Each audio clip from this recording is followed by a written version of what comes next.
The official story is a lie. They told us Operation Epic Fury was about nuclear threats, but Iran's nukes were gone months ago. 92 million people are now at war, and the real reason isn't on the news. It's in the banks. Today, we follow the money to the final piece of the 30-year puzzle.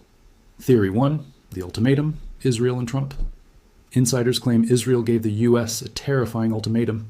Bomb Iran's bunkers, or we use our own nukes. Operation Midnight Hammer wasn't just a strike. It was a desperate move to prevent World War III.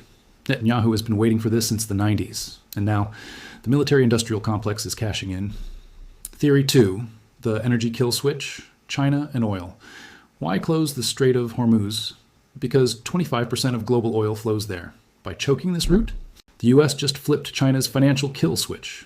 Oil is heading to 100 plus, gas prices are soaring, and every extra dollar goes straight to Exxon and Chevron's pockets, while the U.S. dollar gets even stronger. Theory 3, the digital control grid, the final secret. This is the scariest part for the first time. The military used AI, Anthropic's Claude, to plan these strikes, but when Iran fought back, they didn't just hit bases, they bombed Amazon's data centers. This is techno-feudal war. The goal?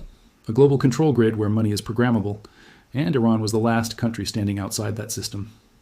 The world of finance is changing faster than ever in 2026. If you want to stay ahead of the next market crash and protect your portfolio, make sure to smash that like button and subscribe to Finance Investor Lab. I'll be tracking these global shifts every single week so you don't have to. What's your move? Bitcoin or gold? Comment below and let's discuss. Stay safe, stay informed, and I'll see you in the next one.